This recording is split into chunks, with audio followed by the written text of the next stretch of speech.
Welcome to Peacebuilding Initiatives, where we explore the transformative power of dialogue, cross-cultural understanding, and the collective empathy in building more peaceful and connected communities. I'm your host, José Barzola, and thank you for joining us. Today, we're honored to welcome Sabra de Lucia. Uh, Sabra is a mediator, a licensed marriage and family therapist who has spent more than a decade helping individuals, couples, families, and communities navigate conflict and strengthen their relationships. Through her work, she has witnessed both the challenges that conflict can create and the opportunities it presents for growth, healing, and deeper connection. At the heart of her philosophy is a simple yet powerful belief: relationships are everything. So I'm really excited about today's conversation because I love talking about relationships. Today's episode will explore a question that affects all of us. Why do we avoid conflict? And what is it costing us? Many people avoid difficult conversations because they believe it is the easier path, that it saves time, reduces stress, or protects relationships. Yet conflict avoidance often comes with hidden costs. Unspoken concerns can turn into resentment, misunderstandings can deepen, and we can become disconnected, and not only from others, but also from ourselves.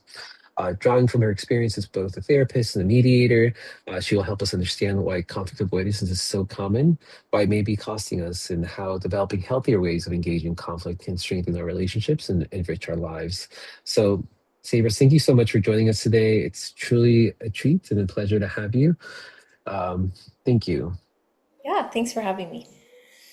Um, so, to get us started, um, why do we avoid conflict? Starting out with just something more relatable, why do you think so many people, even really smart, self-aware people, go out of their way to avoid conflict? Protection is my Mm, short answer to that. like, Regardless of how smart you are, our body responds to conflict. So, conflict avoidance isn't really a weakness, but it's a survival strategy that the brain learns often early in life. So, when the brain learns that conflict is dangerous or a concern, it's automatically going to protect itself by avoiding it. So it's a very common experience. Many of us experience conflict avoidant. That is a self-report I get from many of my clients who are in therapy. Oh, I don't like conflict. I want to avoid conflict. And really, what is meant to be said about that is there's a fear or a perception that they're in danger, we're in danger. And the reason for that is because we're wired for belonging, and conflict feels like a threat to belonging. Like that's one of the most core human needs is the experience of belonging. And so if conflict indicates to us that we're going to be kicked out of the tribe, then of course we're going to perceive it as a threat. In addition to that, again, regardless of how smart you are, many of us are not taught how to manage conflict within our families or relationships in our upbringing. And so it's sort of hard to know what conflict can look like, what healthy conflict looks like, and therefore avoiding it feels like the only safe option. For me, just a little more about myself. I'm one of 10 children, and in my family, I have six brothers. I'm number seven. So the four right above me are all boys, and my older sisters, two oldest, are much further ahead of me. And so when there was conflict, there was actually a lot of physicality behind the conflict, right? My brothers roughhousing or fighting over things like that. And so for me, I never really did see how conflict can move effectively through dialogue. That wasn't something that was modeled to me, certainly not by my siblings, and not really in my family of origin. And so, and that's not to say anything bad about our families, other than, we all have different family dynamics. But it was a real threat that was perceived when I'd see my brothers fighting, even if I wasn't in the midst of the conflict itself. And so I became sort of a natural mediator in that I was always trying to create peace within the family so that conflict could be avoided. And I'll talk a little bit more about that later, what that does to kind of, the difference between trying to be a peacemaker versus people pleasing. But yeah, that is why we no, avoid conflict in my experience.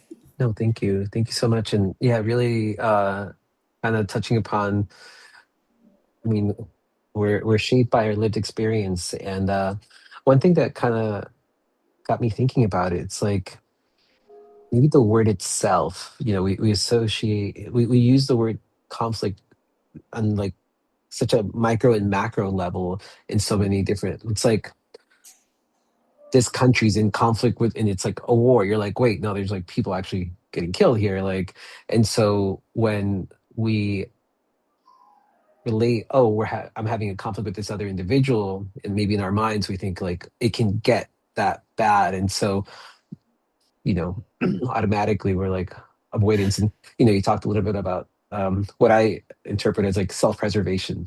We do the avoidance because of self-preservation. And, uh, but what I'm getting at is I'm wondering if like, if we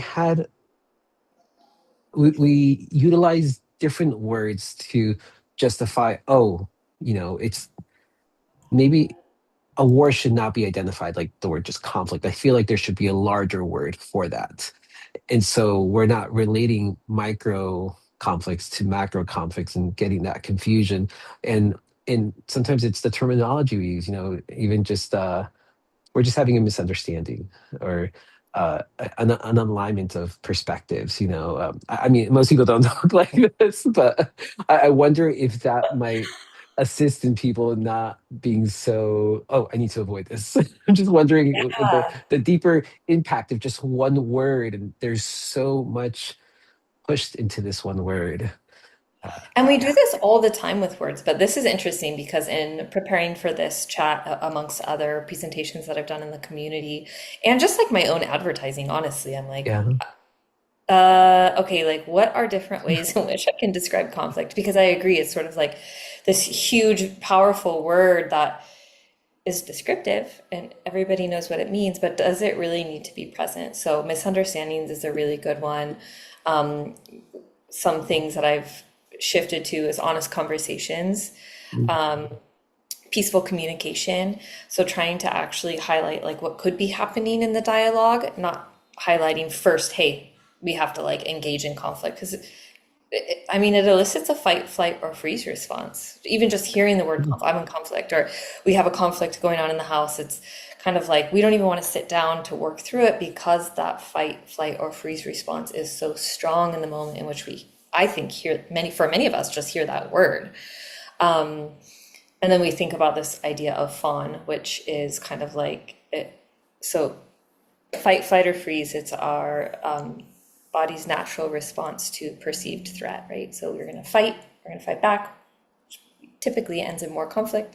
We're going to flight, we're going to avoid it or literally run away from it. mm, We're going to freeze, we're not going to know what to do. And then this other concept is called fawn. And fawn is the idea that we're going to kind of please our way through it.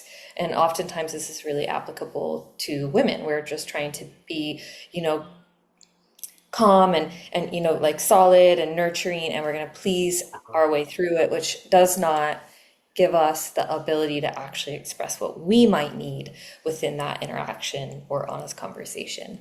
Yeah, so there's actually, I think there's a lot behind, well, there is a lot of psychology behind the word yeah, conflict yeah. for us at this point. No, thank you. Thank you for that. And I understand that sometimes on a political level, it's easier to just call things a conflict to minimize the fact that, oh, it's an actual war per se. But it just does more damage. And I think, yeah, what would you say are some, for folks listening, what are some clear signs that someone might be avoiding conflict, even when they may not realize they are doing it? Um, Signs that people might be avoiding conflict. That's a great Yeah, question. I think the most common signs, well, it sort of like ranges in levels of severity, right? So it might be that one is just sort of not returning a text or a phone call. We see this a lot in the term ghosting.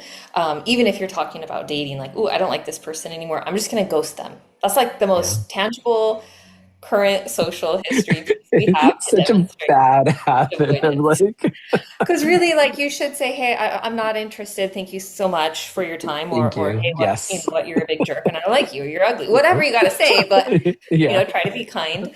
But we don't, right? We just ghost people, and that goes not just for dating, but we do that with friends, and and then another term that comes up a lot that I think people are familiar with at this point in our sort of social psychology realm is this emotional cutoff. And so it's like you've hurt me or you've done something to me, you've aggressed me, And that's the sort of combination of fight or flight. I'm going to Yeah. aggressively end this conversation or this relationship in many Mm, ways rather than trying to work through what are my needs, how are they not being met, what are your needs, how are they not being met. yeah. And so those are kind of the big relational ways in which I see people avoiding conflict. I think other ways that we do it that are less immediately relational are things like in our workplaces, we'll, kind of call in sick or take extended vacations. In partner, well, I guess that's another relational example. We will, yeah, sometimes go through really great lengths to avoid interacting with this person. Hawaii, our community is so small. So I've had people say like, oh yeah, I don't go to that coffee shop because some perceived or real conflict. And I'm like, wow, that's really altering your footprint day to day if you're having Yeah. to avoid places because you didn't want to navigate conflict. So Mm, there's actually a lot lost that I think I would just ask the listeners to really think about for themselves. Like, how is avoiding conflict impeding on my everyday functioning? right. And if you're really honest with yourself, I don't know a lot of people that would not be able to say something, like identify something that is in some, maybe it's just a small way, but some way in which conflict avoidance is impeding on their everyday functioning. Yeah. Yes. Another layer to that question I was wondering is, how do we become self-aware that we're avoidant? Mm, I think it's easier to be like, oh, that person goes ghosting me, or that person's not responding, as opposed to like, oh wait, maybe this trait or this habit I have, uh just like kind of like that check-in with yourself, because it's it's always like everybody else's fault and not never your own. That yeah. kind of mentality, right? And so and I'm constantly, practicing self-reflection in the work that I do, or as I'm walking places, and just and I think it's part of just the area, the field that we're in. It's just, or life. I always have very conscientious of words, just because English being a second language, even using the word feel, I feel like it limits the work that's being done.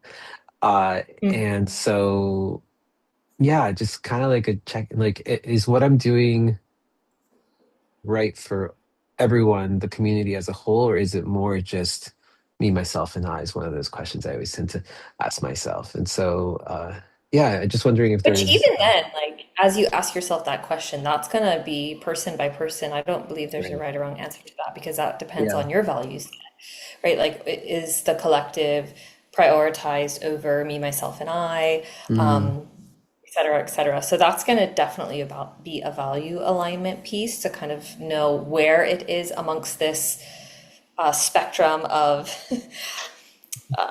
skill set that you have and how you'd prefer to use it. But I think like generally what we see when to kind of catch yourself in conflict avoidance is like passive aggressive behaviors is I think kind of the mm, most obvious one, right? We can be passive, we can be aggressive, we can be assertive, which is ideal. And especially when we're moving through challenges, being assertive yes, is what we're striving for. But when we become passive aggressive, that's a huge one to look out mm, for yourself. And the reason why is because when you're becoming passive aggressive, you're actually internalizing a lot, right? That is the aggression is actually being internalized as much as it might be externalized, albeit passively, right? So I might not be telling you, Jose, I'm really upset that you missed our meeting today, which actually is on me today. But all I might good, all say good. like that would be an assertive way, but instead I might, show up late to our next meeting, Yeah, which is actually hurting me professionally and hurting you. So that's like a really common form of of mm, conflict avoidance is passive aggressiveness, withdrawing from a situation, and then people pleasing. So rather than telling you I'm mm, upset you missed the meeting, oh no no no, it's fine, it's fine. I'm just glad you yeah, could. Even though it might be just fine, it's not a big deal, right? It's not helping me to communicate really what my needs were. And the largest problem when we're people pleasing or engaging passive aggressively or withdrawing from interactions, like the what is the outcome? And the outcome is that not only are you internalizing a bunch of junk that you don't really want sitting with you, right? Because the body's holding on to all of that.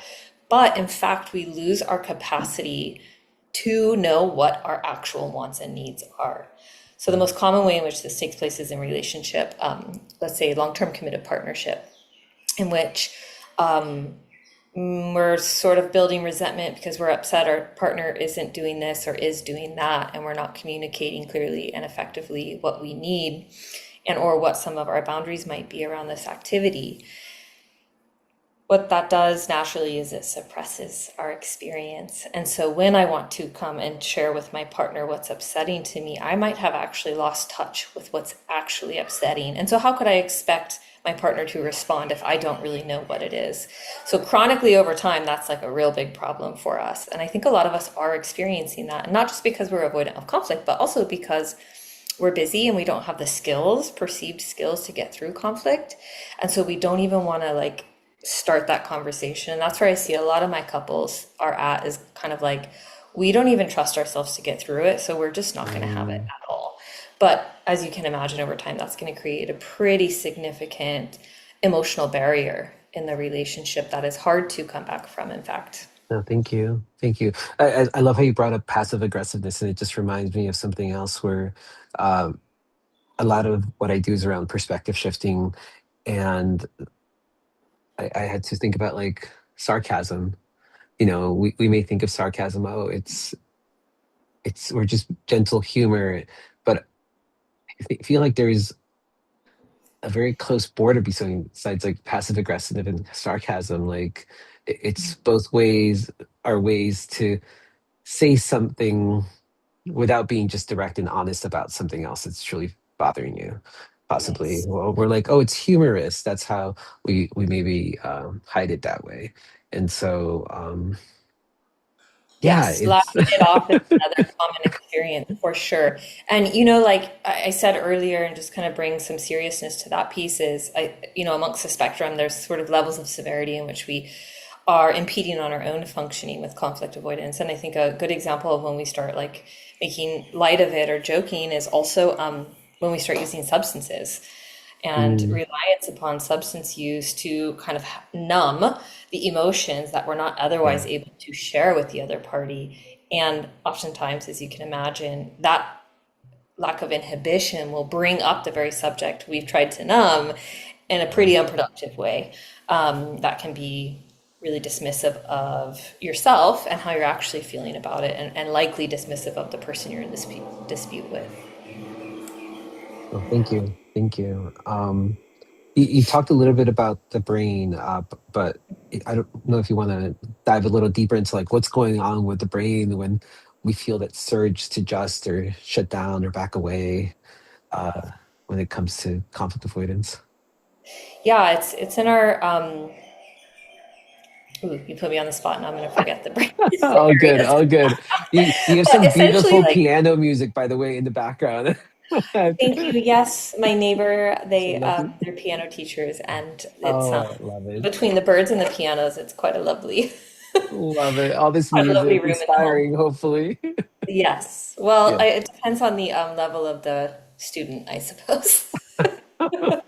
Some of the Uh, 5-year-olds are less inspiring. Um, but no, it's really lovely.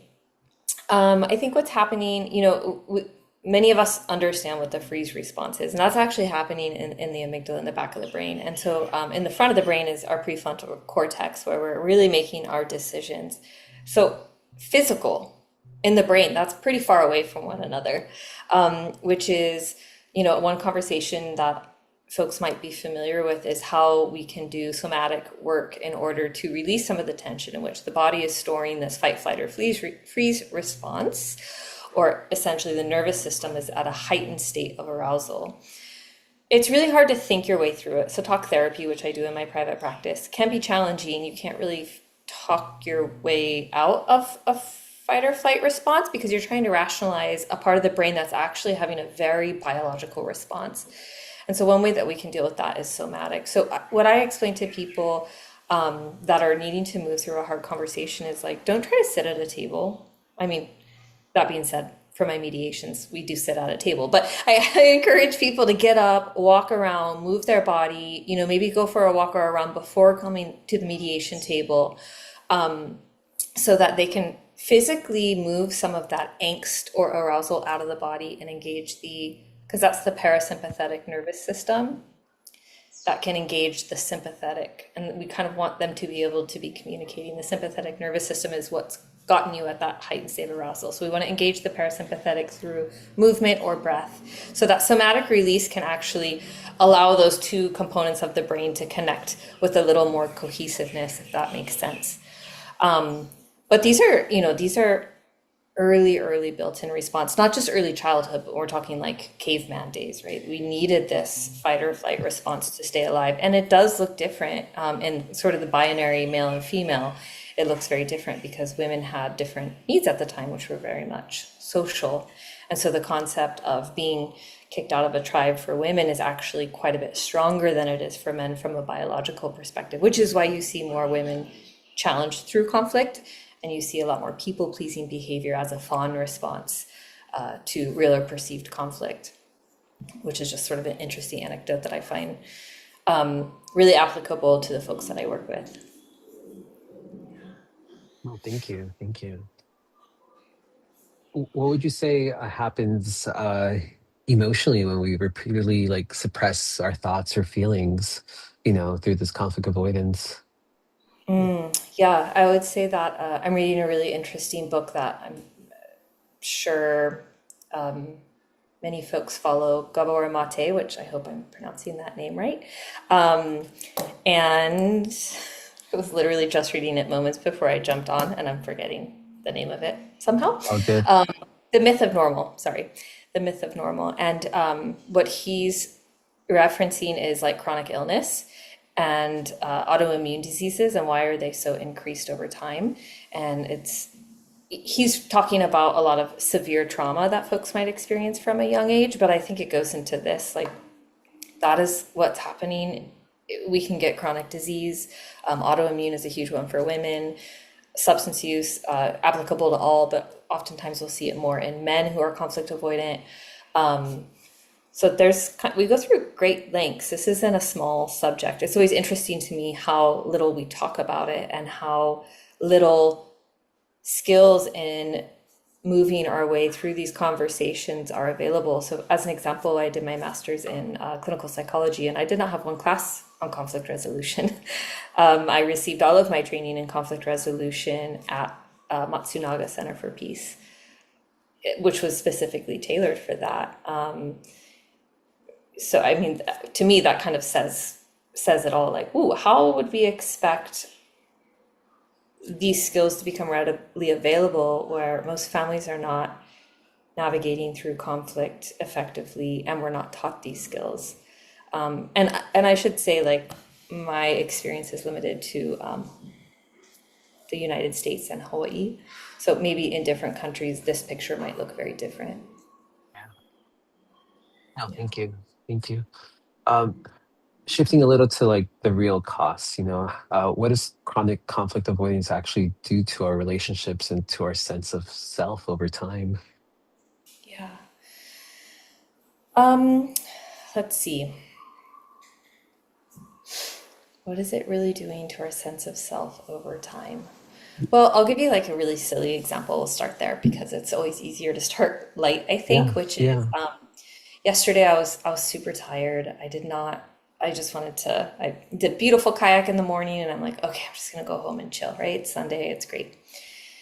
I received a call from my neighbor. He said, hey, my friend has these racks, and I think they'll fit your truck. And I was like, oh, okay, cool. He's like, yeah, but you gotta go get them right now. I'm like, okay.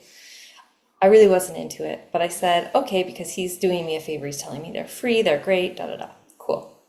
So I kind of like get myself to leave the house again. Of course, I'm out of gas and I have to stop and get gas. Hadn't really eaten lunch, so I was hungry.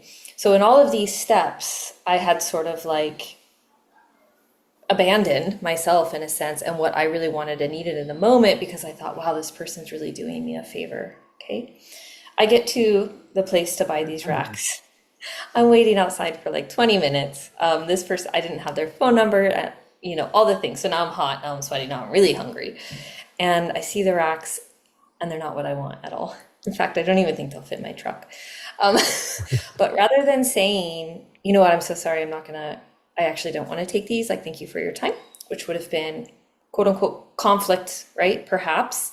I said, okay, thank you so much, thank you so much, thank you so much. And I loaded the tracks in, or the racks in my truck. And I came home and my partner just starts laughing.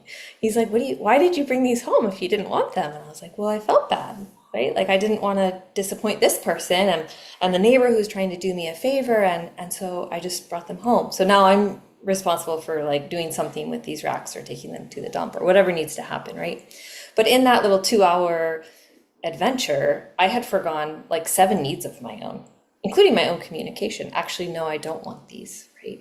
So imagine what I was indicating to my body. So this is just a very like short, silly, maybe not even 2 hour example. And you can, I hope one can hear like the ridiculousness of it all, but also like, why wouldn't you eat first? Why wouldn't you drink water? Why would you go? Why Yeah. wouldn't you plan a different day?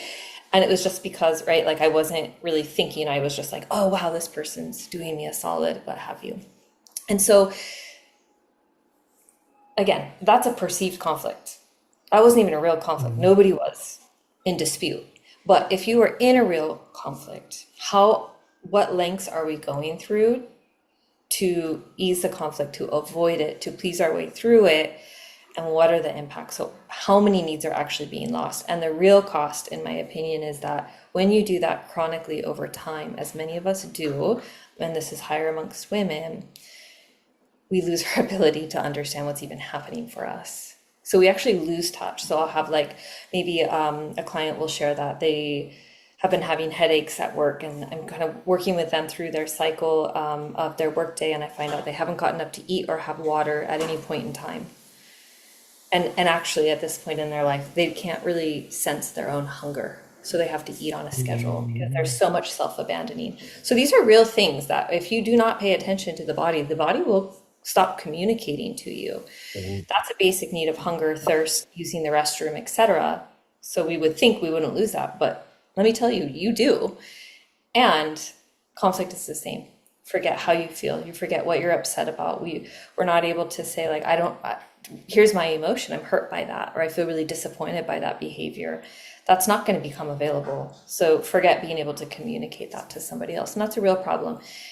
In addition to that, when we lose our sort of conscious efforts, right, in that prefrontal cortex, then the back of the brain goes into overdrive because it wants to override and keep us safe. And so we're actually building the very muscle that we do not want built, which is this extreme fight or flight response. And so see people that are like kind of jumpy, or, they have a lot of like, ooh, triggers or things like that. And I don't mean big capital Yeah. T triggers like trauma, but just like little things here and there, Yeah. because that they're no longer in tune with what is Mhm. being felt or experienced. So that was a long-winded No, answer. no, no, not at all. Thank you. Thank you so much. I appreciate that. I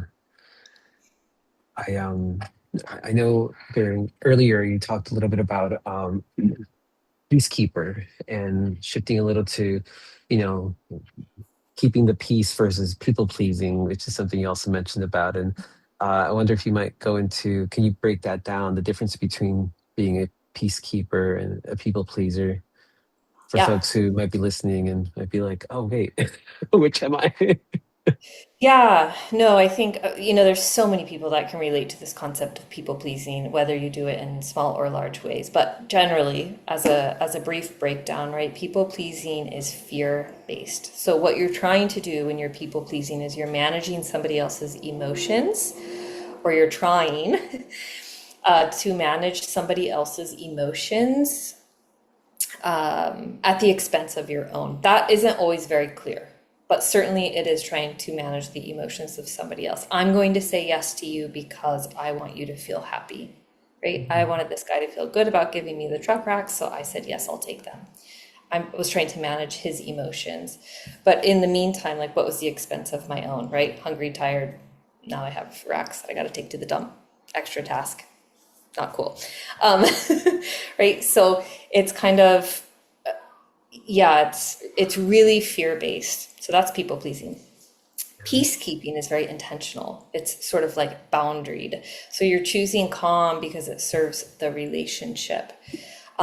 Just like a brief note about boundaries, because it is a large part of conflict resolution. Oftentimes we think about boundaries, and for those who aren't watching the video, I'm putting my hand up to Jose, like, stop. This is my boundary, Jose. But that's not, that's one way. But really, in my clinical space, I'm asking people to think about this like, and now I'm kind of making a little circle with my hands in front of me. Boundaries are for me. They're not to stop Jose. It's protection of self, right? And so when I'm being a peacekeeper, I'm very boundaried. I understand my own limitations, and I can be really clear with what those limitations are to whomever I'm engaging with. So Brene Brown goes into this as us feeling a lot of guilt and shame for communicating our needs, but she asks us to think about it as kind. Being clear is being kind, right? I'm telling you exactly where I am at, which is my responsibility. So you, Jose, don't have to guess, and you can do with that information what you need to, which in many cases can still be a very hard decision, especially in romantic partnerships. But you know exactly what you need to do, and you can tell me what that is with clarity and kindness. Does that make sense? Yeah, yeah, no, most definitely. Thank you. Thank you so much. Yeah. I think this is peacekeeping versus people pleasing is where self-awareness becomes like Mm. very important. So if you don't have self-awareness, this skill is going to be beyond you. So maybe the Yes. question also is, how do you generate self-awareness? And one simple question you can ask yourself is, am I doing this because I want to, or because I'm afraid of what will happen if I do or don't? Yeah. We can tie that to values, like, why am I doing this? But really it's like, is this what I want to be doing? You've probably heard of should statements, right? Oh, I really should go help my friend move. Okay, yeah, that's great. But like, do you want to? Is Yeah. it available to you? Right? And maybe I want to, but also it's not physically available to me. So I need to be conscious of that.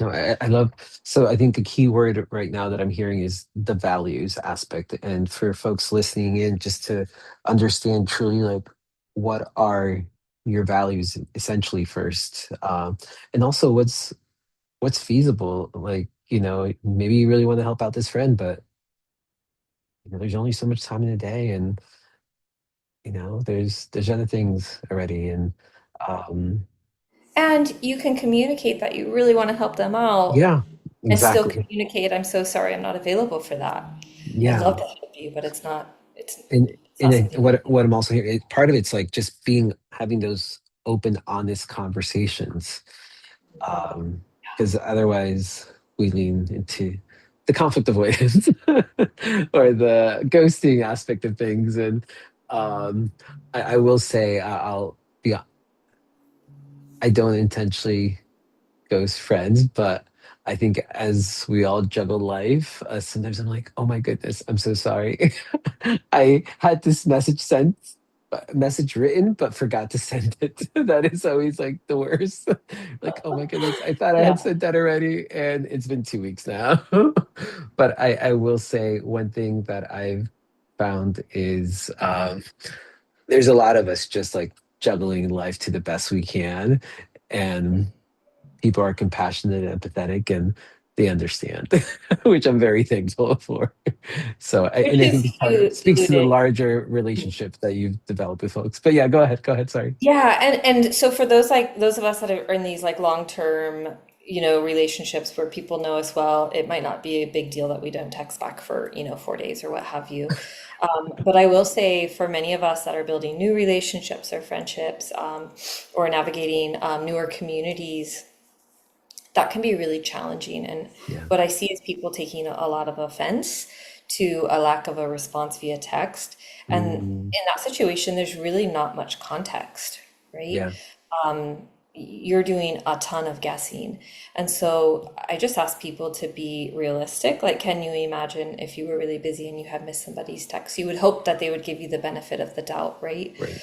And Right. so taking perspective, which you mentioned earlier, is such a key part of healthy conflict.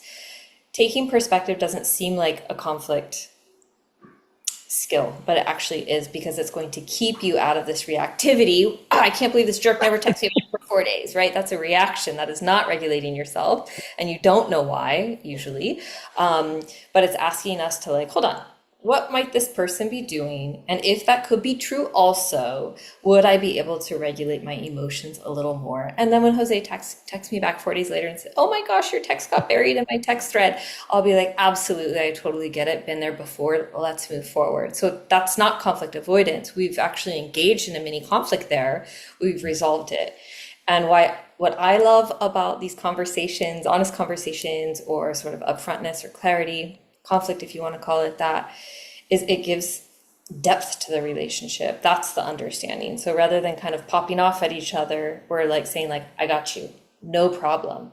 Like it's okay because now I understand. You've told me what occurred. And in the meantime, I wasn't building all of this emotion behind it because I did my own work and taking perspective with my self-awareness that maybe I was feeling a little bit hurt by that lack of response, but now we're good, right? So I think like emotional intelligence skills in conflict are so significant. And largely the kind of visual I ask people to think about is, I'm experiencing this, whatever this is. It's my job and uniquely mine, privately mine. In fact, nobody else can do it for me as an adult. This varies a little bit with kiddos. It's my job to bridge that experience to you, whoever you is. And I need to be able to bridge that experience to you so that you can walk across that bridge back to me. If I cannot bridge it, right, if I don't have the emotional intelligence skills to make that bridge for you, then we're gonna have conflict, we're gonna have ghosting, we're gonna have avoidance, we might have reactivity, we might have lost relationships. And so a really good example of this was early in our current politics, people feeling really at odds and polarized with our most recent presidential election and whom voted for who and all these different things, right? And a lot of thought around how can I be around family members who maybe are on the other side of the aisle, so to speak, and be able to move through even just a dinner together. Yeah, the holidays. Everyone's The always hinting at that, holidays. right? Yeah, Yeah. so I did a workshop. It was like, I forget exactly, but on peaceful tables and honest communication, Yeah. which is our ability to say like, hey, maybe I'm really surprised that you took that action. I'm having a hard time understand where your values are at. Perhaps our values are not as aligned, but some values that do align are family, and I wanted to be here with you regardless, right? And so Right. it's just sort of giving that brief bridge to like, here's where I'm at. I'm struggling with it. I'm going to let you know so you can do what you need, Yeah. and I hope you can meet me there. No, thank you. Thank you for bringing that up. I do remember this, and I think it's just an ongoing concern and I'm hoping, I mean, it kind of just goes back to what we've been talking about, keeping those lines of communication open, having those honest conversations, as challenging as it may be. I mean, one of the things I always think about is we talk about, leaning into our discomfort.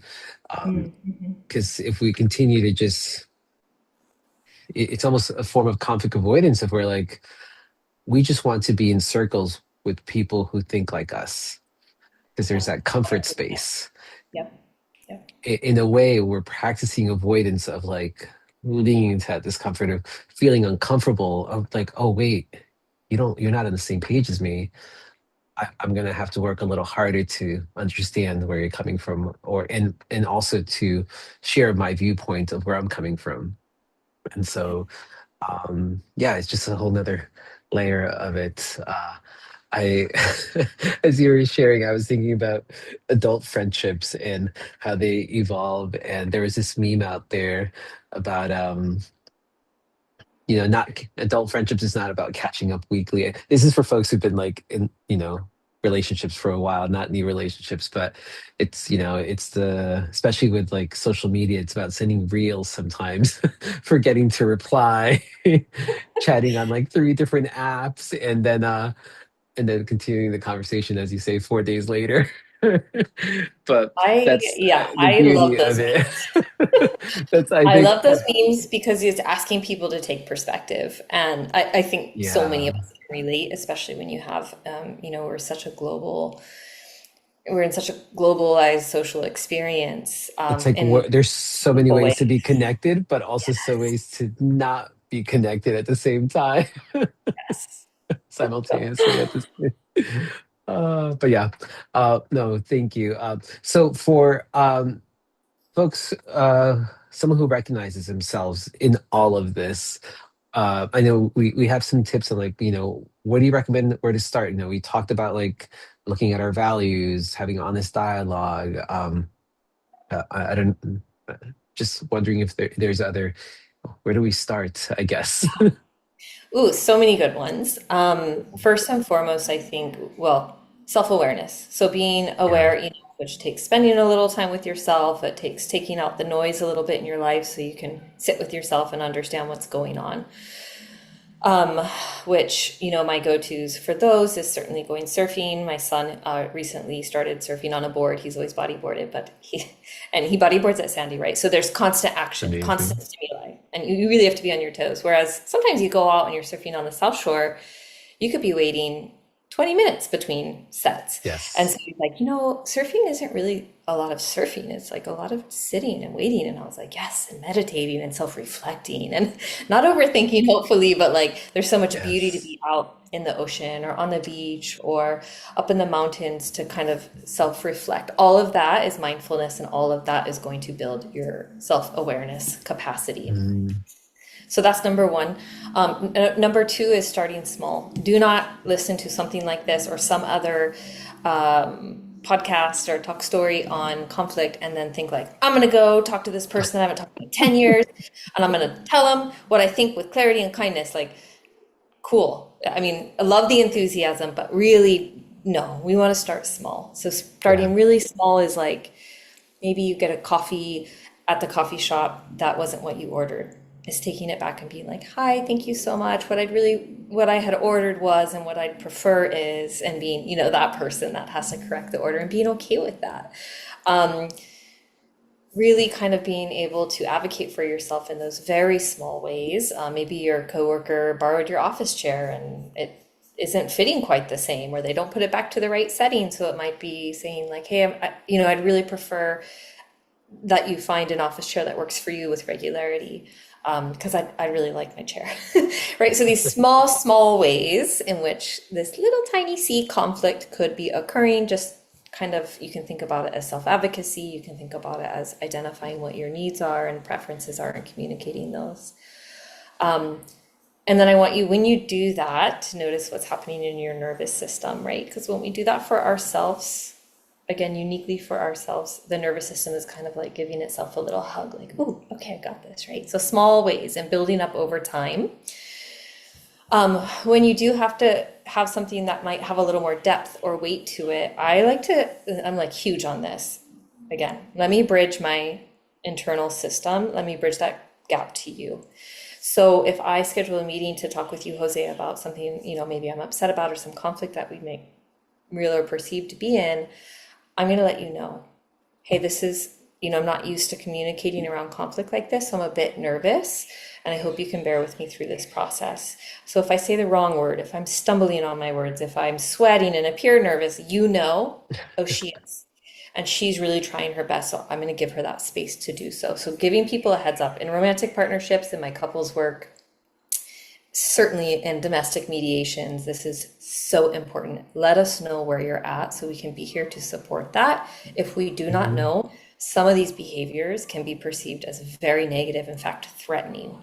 And so it's important that we know where people are at. So don't be ashamed to let people know, here's where I'm at and this is hard. And then there's a couple like ones that I think many people have heard of, which is using I statements. So not Yeah. "you make me mad" is like I'm feeling upset about this situation, trying to find objective platforms, which values are great for. Hey, this occurred and it's really not in alignment with my values. And here's the value I'd really like to focus on in our relationship moving forward. Can we do that together? Right? So that's an objective. Let's both get here, not where are you, where am I, and we're, ping ponging all over the place. And then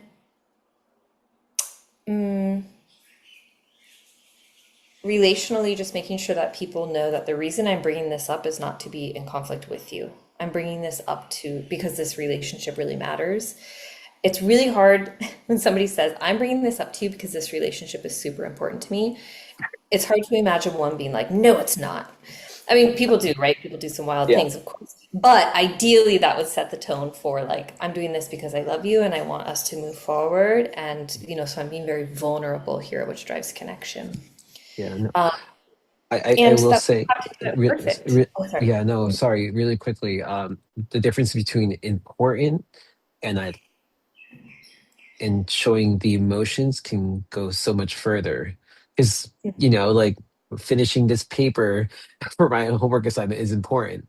But I think what you said, the vulnerable aspect of it, I just want to like accentuate that Yeah.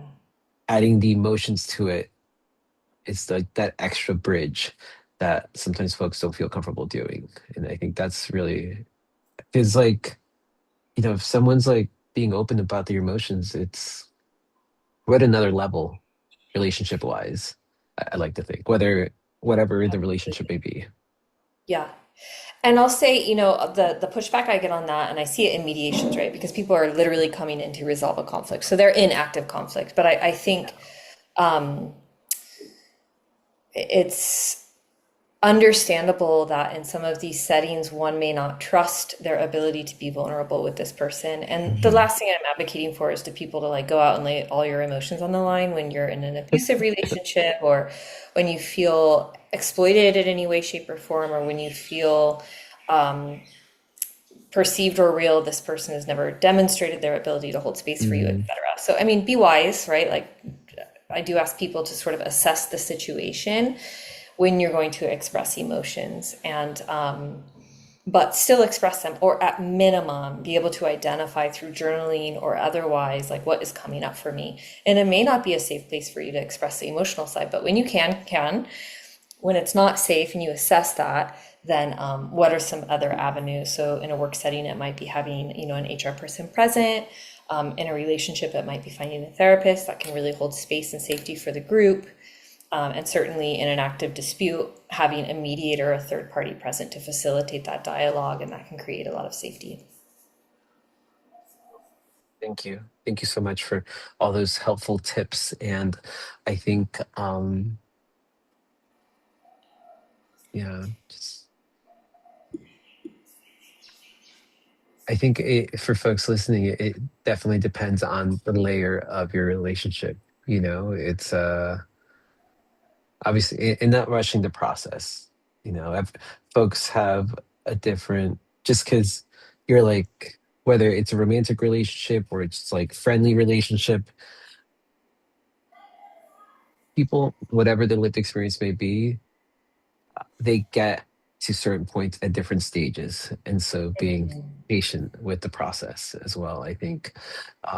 And That's sometimes, it was such a great reminder. It is very rare where I see people with the same skill set at the same place in the conflict, whether that be in a therapy space or a mediation space. That is almost never, right? I don't want to say always or never, but almost no, never no, the yeah, way that plays out, right? Somebody is yeah, at a different place. And so if we can take perspective and have a lot of patience and grace through the process, it is going to be much different. Also, being able to give patience and grace and compassion in a process requires us to know what's going on for us so we can adequately compartmentalize it. And I know I'll get to it because I know what it is. If I don't know what it is, then I might be scratching to get to it. And then my compassion, patience, and grace for this other party is going to be yes, nil. yes, Which I think another way in which that shows up a lot, and a strategy I ask people to consider is don't try to be right. Your objective right might not be objective. It's a yeah, subjective right. I'm right, you're wrong. yeah. Maybe, but what does it matter? In some cases it's black and white, it does really matter, but those cases are actually few and far between. Mm, When we're talking about navigating through honest conversations and challenges, we're looking at how can we allow one another to be heard so we can, in some cases, come to a conclusion or an agreement. We're not necessarily looking to be right. So this is a big one for couples, right? I say you never take out the trash. You say you take out the trash every night. Okay. Like, what's the point of arguing about that? We have two very different perspectives. But what I'd like you to hear is that I'm not feeling supported in the household chores and responsibilities. That's what I want you to hear, whether or not the trash got taken out every night by you or a ghost or whomever. So it's kind of like really keeping in mind, like, what is important for this other party to hear, not how can I be right and how can I make sure they know I'm right? Because oftentimes that's just not going to happen, and it keeps us pretty deadlocked. I love how you threw the word ghost. I was like, how can we get the ghost in the rotation? Right? Well, How yeah, no, bad? sometimes I walk around my house and I'm like, Yeah. somebody left dishes in the sink. I don't know who that was, but somebody. Um, and it's just a silly way of like, It's not passive you know aggressive somebody who you are. or sarcasm. It's just, Yes. I mean, I will say adding some humor into it's a wonderful way to alleviate situations as well. So, yeah, there's a time and place. But yeah, no, I will say from my own experience of just mediations and just bringing people for facilitated conversations or whatever it may be, I call it sometimes different things. But um, you're right. Like people are never at the same pace, but I'm always thankful when people circle back. Like sometimes I notice time heals all, Yeah.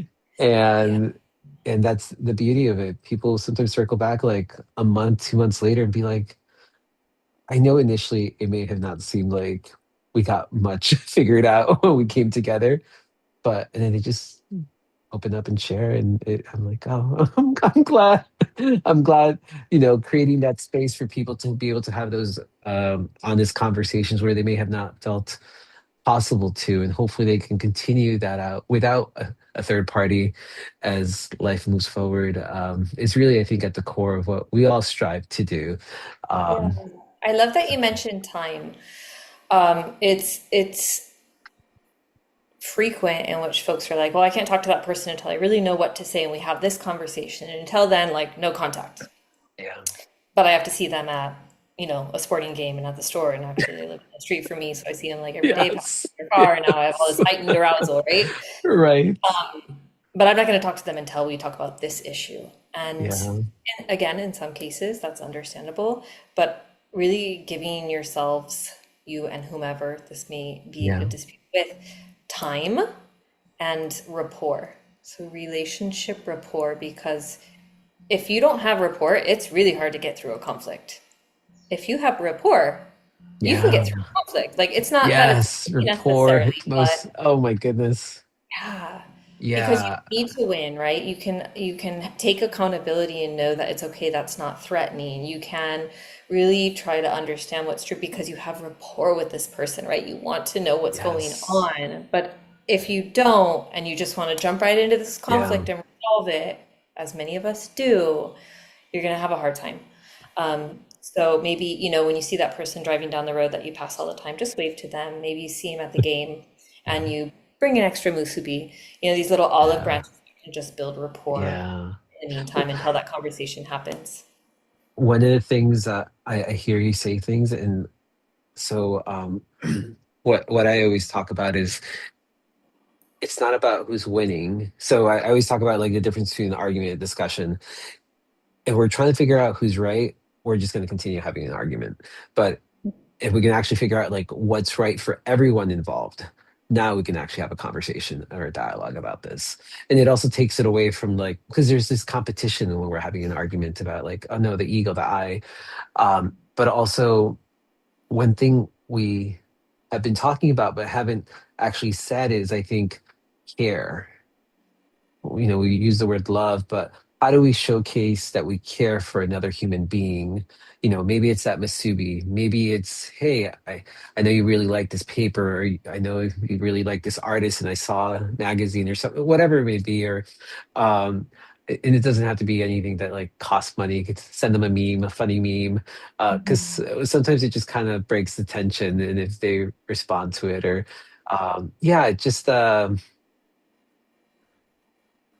And going back to rapport, I mean, I love talking about how to I call it how to develop healthy, positive relationships. I don't like the terminology network because it just seems very superficial, and I Transactional. find it's transactional, exactly. And I find that if we can nurture some actual deep, healthy, positive relationships, and be respectful of people, in workspaces when people have like weekly staff meetings, like how amazing that, yeah, it's required they have to be there, but like how amazing to like acknowledge the time that people are taking to be there, to like nurture that or build a rapport, build that relationship, get to know people beyond like, you're here to fulfill these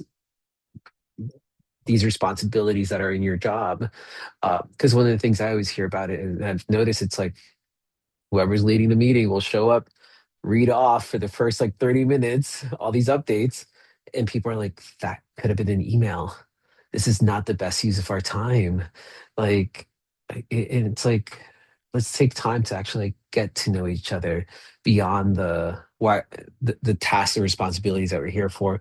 Because when a conflict does arise, well, we might feel a little more, hey, actually, I don't know how I feel about what you just did or what you just said. And we can start having those difficult conversations. Because as we all know, for people listening, it's probably easier for them to have a difficult conversation with like a family member that they've known their whole life than like someone that they've just met, because Maybe, maybe not. I yeah, don't, yeah, I mean, the I will jury's out say, on so, that yeah, one. that's true. That's true. But Depends, depends. yes, it depends. Yeah. But or at least the loved ones, whatever that, however you justify loved ones, or it's your really good friend, your significant other. But yeah, but yeah, rapport. It's so essential, and I think especially in the work that we're both doing. I'm always like, if I can't build rapport with the parties that are coming together, because obviously they have no trust with each other. But if I can build some trust, hopefully I can essentially be that bridge.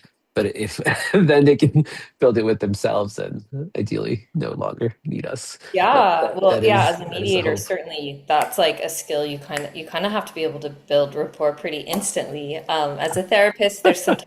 I think there's some natural Yes, trust built into that process that we can rely upon. But as a mediator, no, yeah, you're having to build that rapport pretty right. quickly. But just to say one more thing about the brain that I think is super interesting is the brain is looking for the most efficient way to do things, right? And so it creates these pathways that Mm, generate efficiency, which in a relational aspect could be something like judgment. So I see mm, you show up late for a meeting, I immediately judge and say, well, this person doesn't care about their job. Okay. yeah, Well, this person could have been using the bathroom and got locked in the bathroom for all I know. Like who knows, right? Maybe they were right. had We a don't know. serious emergency. Maybe they just chipped their tooth. Like, who the heck knows? But I want to make that judgment. If I don't stop to ask, like, hey, what's up? What happened? I noticed you were Mm, late. Is everything okay? And check in on that person, which is a huge rapport building piece. Not like, why were you late? But, hey, is everything okay? You're good. right. Or are you good? Then not only does that build rapport because we're demonstrating that we care, but we can move out of that pathway or judgment into like, oh, okay, yeah, he or she has this going on in their life. I'm going to build that into Mm, my understanding of them moving forward to set more realistic understandings or expectations with myself around this person or this situation. That literally will create a new pathway in the brain. And so while the brain is trying to be very efficient, it can stop and be like, wait, wait, wait, hold on. This person told me this and this and that. I need to take that into consideration. I can settle down. I can give grace. And then, of course, if it becomes a problem or it starts impeding on your workplace or your life, then you'll have to bring up a larger conversation. But really checking those judgments and quick decisions because the brain could be mm. leading us down pathways that we don't actually they're not actually serving us and certainly not serving our communities and engagements and relationships. Thank you.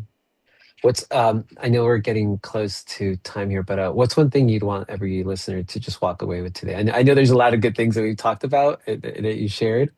Um, Yeah. Um, I think one thing I would ask people to take away is Oh, I'll just say something actually we didn't talk about, but I think it's worth bringing up at this point, which is like, how do we build confidence, right? Like, oh, I never really engage in Mm, conflict, and what am I going to do? Like, I'm just going to jump in, and people have a lot of hesitancy as to how. So, being brave, even just to be able to do these very early steps, increase yeah. self-awareness, express your preferences, return the order if it wasn't the right order, not go pick up racks that you really didn't need because you felt that you were people pleasing. Like, just be brave and do what it is you need to for yourself and communicate that to your loved ones, to the people in your community, etc.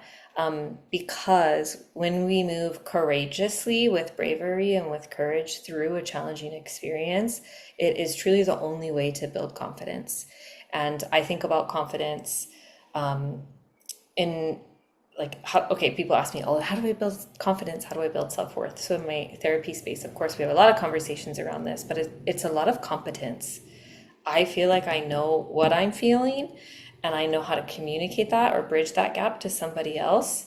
So I'm going to feel competent with that information, and therefore I'm going to feel confident in the interaction. And if that interaction goes south or awry, I feel confident that I'll be able to recover. Okay, oftentimes our fear is actually based on outcome, not process. Oh, but that person's Mm, going to hate me if I say something. Okay, but get through the process. Be brave through the process. Build your competency, personal competency through the process. And that outcome you will be able to manage. Most of us can. Rare instances in which that outcome is so bad that we can't come back from it. And so just kind of thinking like, I want to be brave, I want to be courageous, I want to be informed. That's going to build my competency and confidence in self. And generally, like, right, that's the practice of self-worth. thank you. Thank you. Yeah, confidence can go really, really far. And part of it, I think, I find that sometimes because confidence can seem like another a big word here. It's like I need to have confidence to ask for that raise or to ask that person to see if they want to have coffee or but I think to me I always think like comfort is very much in line with confidence. So if you can build comfort with that person or with the situation, then confidence kind of comes along with that process. Absolutely. And please no. When you move through things and you feel discomfort, it does not mean that you shouldn't be doing them. That is your body responding to a fear-based thought. Check yourself, right? Am I really in danger here? My fight or flight system is going off because it's new and I'm feeling very uncomfortable. But it is through the discomfort that we find the other side. And Mhm. the only way around is right through it. And so, within reason, again, I'm not asking people to put themselves in unsafe or unhealthy situations for the point of feeling discomfort. But yes, like being able to walk into that coffee shop and sit and have, a chat with a friend for somebody who has social anxiety, like that's a huge step of being uncomfortable, but it's what's on the other side of that. So, yeah, I mean, we could have a whole podcast on that, of course. But Yes. it is applicable to the conflict resolution Most, space for most sure. definitely. Most definitely. Well, Sabra, thank you so much for sharing your wisdom, experience, insights with us today. Definitely a reminder, that conflict is not the opposite of connection, but can actually be a pathway to deeper understanding. Definitely those healthy relationships, greater self-awareness. It's a powerful one. So definitely to our listeners, thank you for joining us on this episode of Peacebuilding Initiative. If today's conversation resonated with you, consider reflecting on the conflict you may be avoiding and what possibilities might emerge if you approached it with curiosity, courage, and compassion. So until next time, continue building bridges, nurturing understanding, and creating collaborative communities. Um, So this is Jose Barzola signing off for Peaceful Initiatives. Thank you all. Thank you so much. Thank you.